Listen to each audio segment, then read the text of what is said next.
L'actualité en Afrique de l'Ouest prend une tournure majeure. En ce moment même, une délégation spéciale de l'Union africaine se trouve à Bamako pour évaluer la situation politique tendue qui secoue le Mali depuis plusieurs semaines. Cette mission intervient après une série d'inquiétudes exprimées par la société civile et par plusieurs pays partenaires concernant la transparence et la sécurité des futures élections. Des voix s'élèvent pour dénoncer un processus jugé opaque et marqué par des tensions internes qui pourraient compromettre la stabilité régionale. La communauté internationale insiste désormais sur l'importance d'un cadre électoral clair, crédible et inclusif afin d'éviter toute escalade qui risquerait de plonger le pays dans une nouvelle crise. Le Mali, considéré comme un pilier stratégique de la région, est au centre de toutes les attentions, car de sa stabilité dépend aussi celle des pays voisins.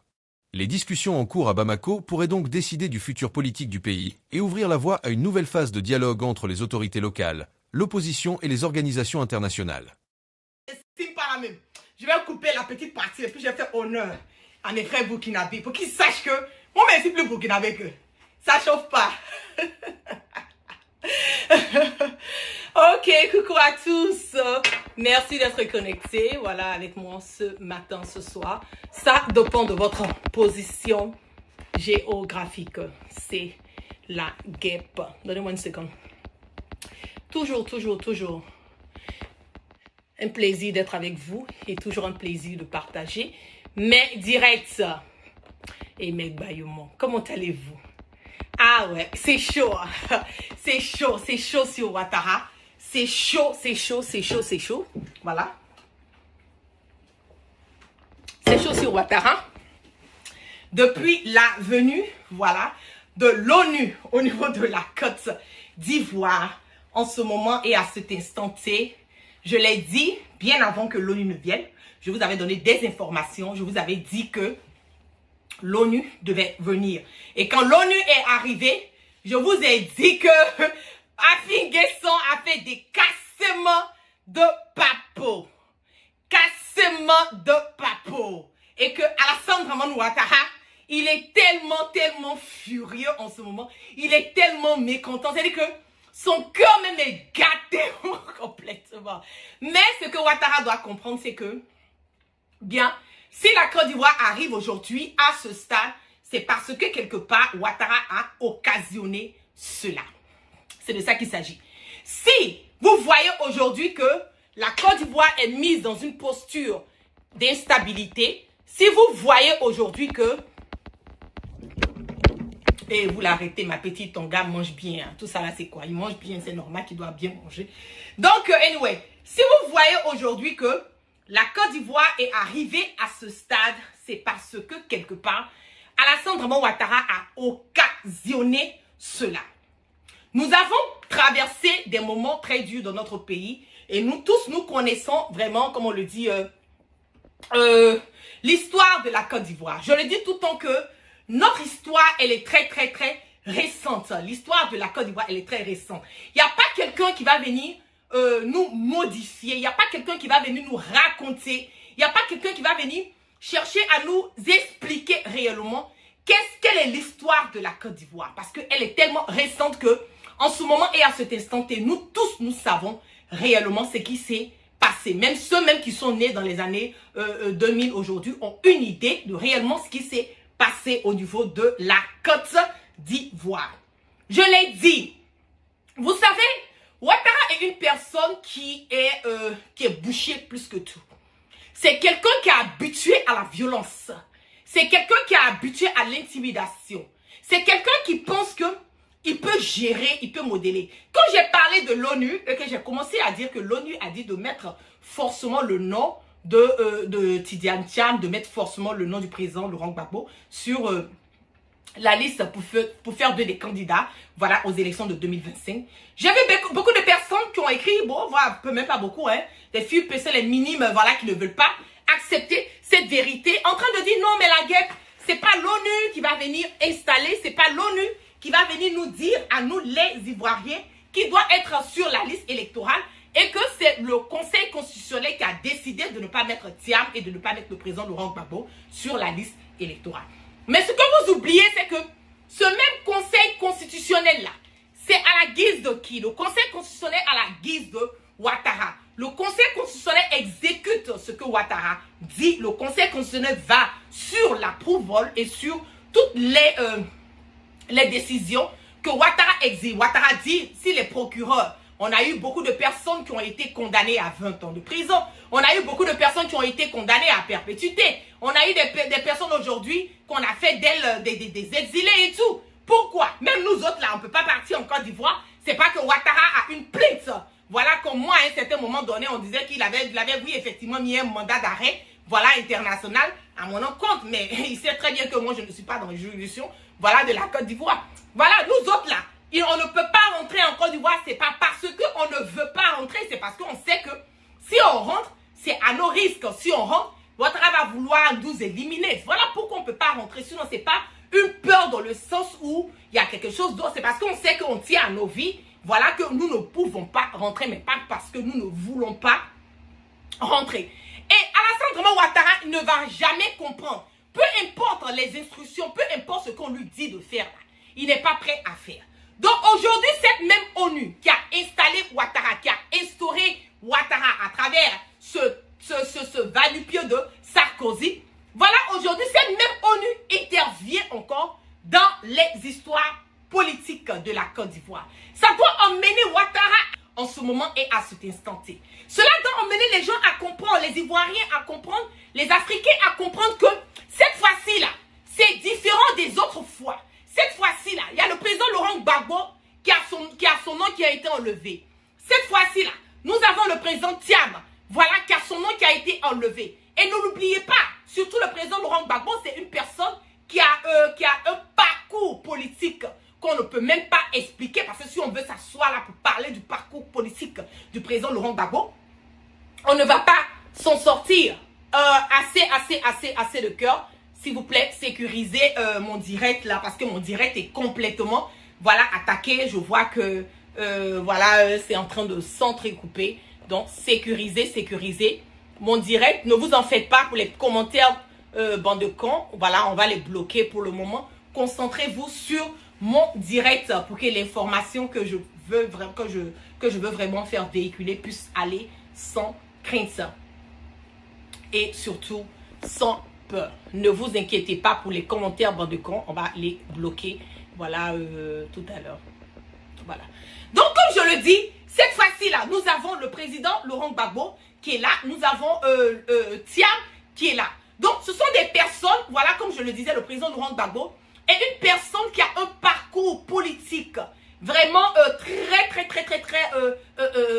comment on l'appelle, rempli. Voilà, depuis le temps du président Feu Félix Houphouët-Boigny, le président Laurent Gbagbo a toujours été là, voilà, dans la vie des Ivoiriens avec son mouvement FPI, Front Populaire Ivoirien. Donc aujourd'hui, là, dire qu'on veut écarter cette personne qui a passé 10 années de sa vie au niveau de la CPI, qui a été condamnée, même pas condamnée, qui a été arrêtée, voilà, arrêtée, voilà, qui a été acquittée après 10 ans passés à la CPI.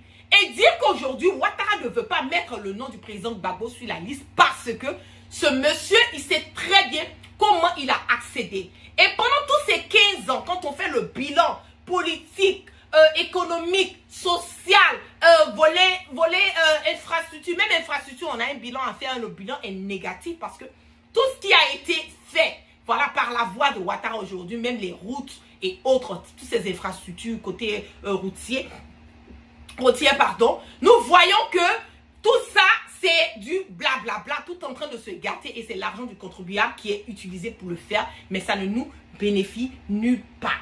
Donc aujourd'hui, là, dire enlever le nom du président Laurent Gbagbo sur la liste électorale, c'est quelque part déclarer la guerre, pas seulement aux Ivoiriens, mais c'est de déclarer la guerre aussi à cette communauté internationale. Donc on dit, ah, mais pourquoi tu te bases, voilà, sur l'ONU? Oui, pas que je me base sur l'ONU. Mais ne l'oubliez pas, c'est cette même ONU-là, qui a déposé Ouattara. Ne l'oubliez pas. C'est cette même ONU qui a déposé Ouattara. C'est à travers cette même ONU que la France est venue bombarder le président Gbagbo.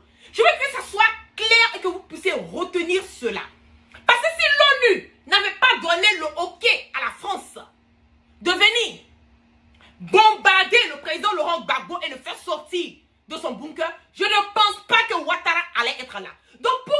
les gens du RAGT, les moutons de Ouattara, quand on vous dit que l'ONU est venue parler à Ouattara, pourquoi vous êtes dans tous vos états?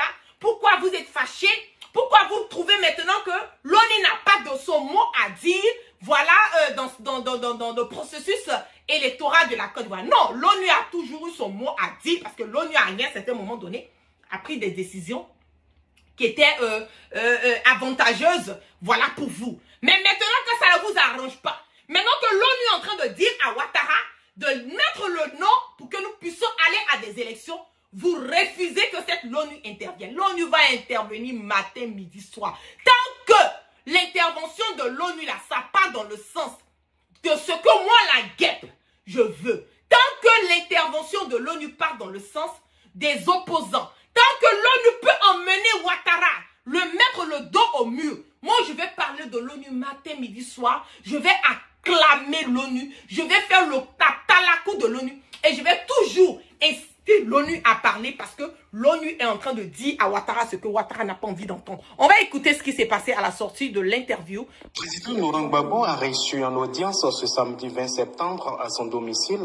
le secrétaire général adjoint Leonardo Santos Simao, représentant spécial du secrétaire général de l'ONU pour l'Afrique de l'Ouest et le Sahel. Cette rencontre qui a eu lieu à Cocody s'inscrit dans le cadre de l'élection présidentielle d'octobre prochain. Les deux personnalités ont longuement échangé en tête-à-tête. À sa sortie d'audience, le représentant spécial du secrétaire général de l'ONU a dévoilé un pan de la discussion. Inscrit dans ma visite la région pour rencontrer les leaders politiques du pays et acquérir leur avis sur la situation du pays qui marche vers les élections.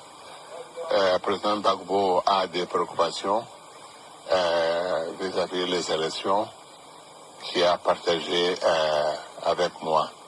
Et ces préoccupations sont au plan basique, pratiquement, ce qu'il vient de présenter dans son communiqué, qu'il faut que les leaders du pays continuent à travailler ensemble pour trouver des solutions pour les défis que c'est.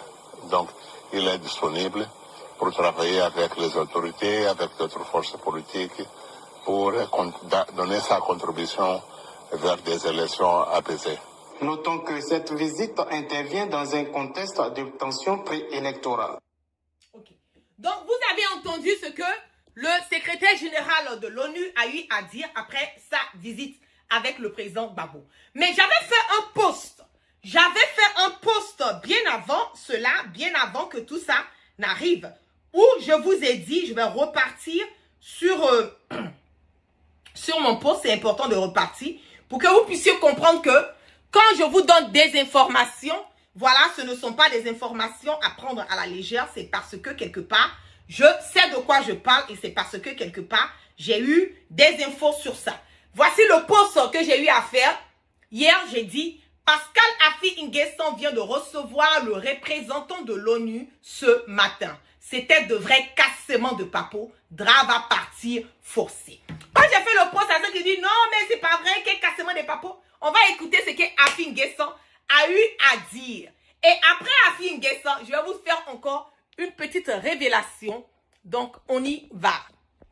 Ce que nous avons tenu à partager avec le représentant spécial, c'est que la situation actuelle est devenue plus dangereuse que celle que nous avons connue en 2010-2011.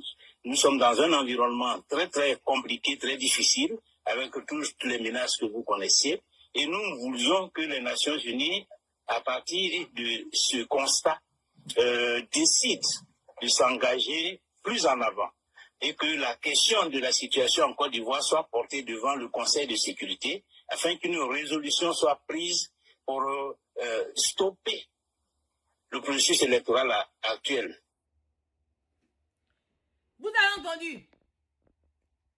Affi-N'Guessan n'est pas passé par deux chemins. Il faut qu'une résolution soit prise pour stopper le processus électoral actuel.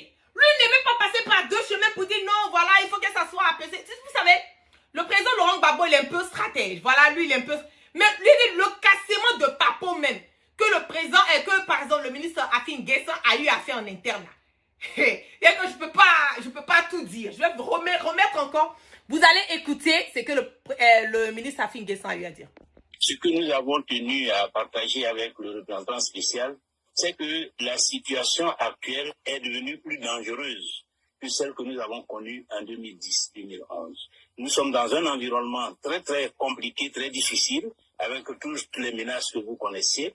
Et nous voulions que les Nations Unies, à partir de ce constat, décident de s'engager plus en avant et que la question de la situation en Côte d'Ivoire soit portée devant le Conseil de sécurité afin qu'une résolution soit prise pour stopper le processus électoral actuel. Donc, il n'y a pas élection. Ce que Afin Guessan a dit là, le processus, il faut que l'ONU intervienne pour stopper le processus électoral et que cette histoire doit partir devant le Conseil de sécurité. C'est net, clair et limpide. Il dit que la situation d'aujourd'hui, là, elle est plus grave que ce qu'on a connu dans les années de 2010-2011 par là. J'ai dit les cassements de papeaux que Afin Guessan a eu à faire. Les cassements de papeaux qu'il a fait en interne. Quand j'ai fait le post, j'ai dit Afin Guessan a fait des cassements de papeaux. J'ai fait le post hier, vous avez dit non, voilà la guerre, non, quel cassement de papeaux va faire. Je vous dis, je ne vais jamais venir vous donner une information, ce n'est pas correct. Nous sommes à plus de combien de milliers de personnes connectées sur mon direct en ce moment et à ce instant. Ça fait plusieurs années, vous me suivez sur les réseaux sociaux. Vous savez, je ne suis pas parfaite, je peux peut-être me tromper de temps en temps. Et même quand je me trompe là, je ressors toujours pour vérifier, pour rectifier. Moi, j'ai toujours été comme ça. Je n'ai jamais eu peur ou honte d'admettre que j'ai... Mais quand je vous ai dit hier, j'ai dit le président Afin Guessan a fait des cassements de papeaux. Il a dit, le processus électoral que nous sommes en train de vivre là, il faut que ça soit stoppé. Il faut que l'ONU intervienne dedans.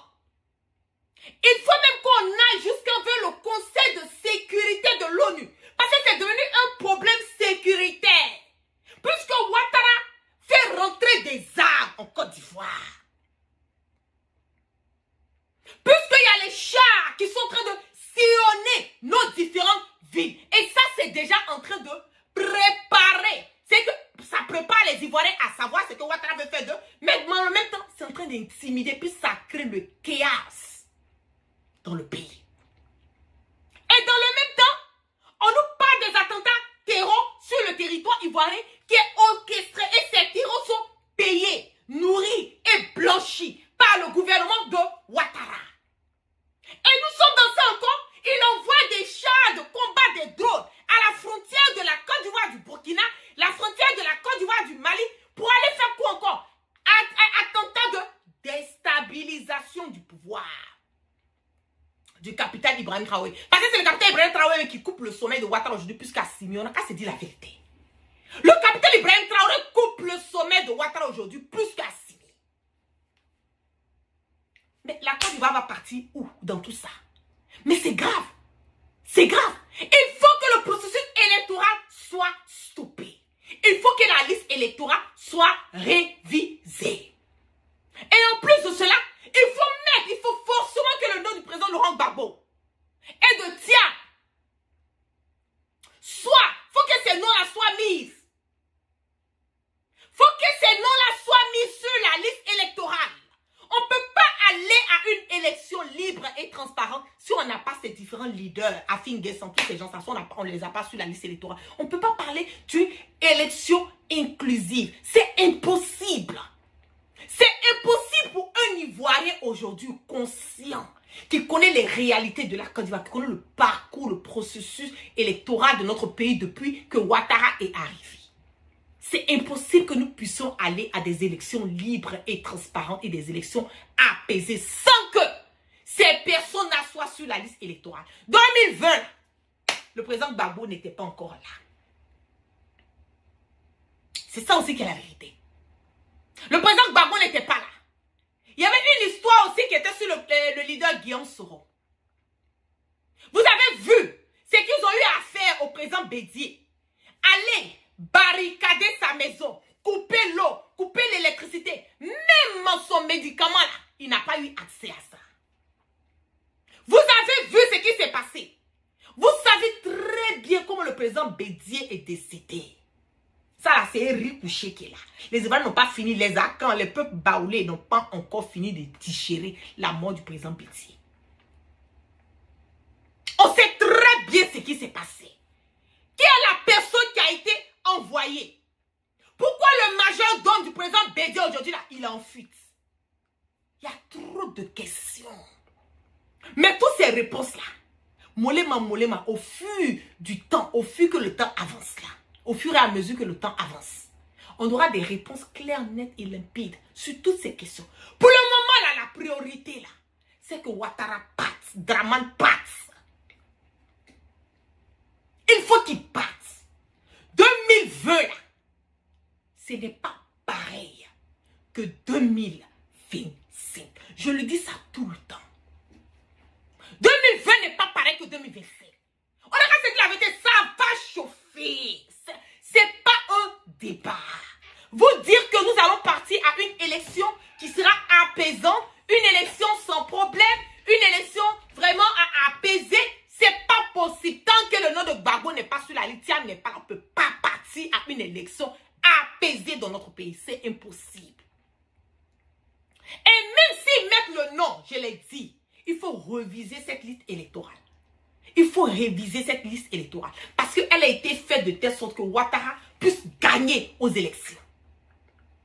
Donc, où je suis là, moi je l'ai dit, je vous ai fait plein de directs. Je vous ai expliqué ce qui va se passer. Et Afin Guessan est venu encore confirmer mes dires. Le processus électoral, l'ONU va stopper ça. Et moi, je suis sûre et certaine que nous allons partir à une transition. Mais la transition, là, elle ne doit pas être gérée par Ouattara. Parce que gérer une transition par Ouattara, ça veut dire quelque part que nous avons remis encore le pouvoir dans la main de Ouattara. Ça veut dire quelque part que nous avons donné encore la Côte d'Ivoire à Ouattara. Et puisque nous ne voulons pas donner la Côte d'Ivoire à Ouattara, donc il faut quelqu'un d'autre de neutre qui puisse venir et gérer, voilà, cette transition. On va réécouter encore le discours de Afin Guessan. Ce que nous avons tenu à partager avec le représentant spécial, c'est que la situation actuelle est devenue plus dangereuse que celle que nous avons connue en 2010-2011. Nous sommes dans un environnement très compliqué, très difficile, avec toutes les menaces que vous connaissez.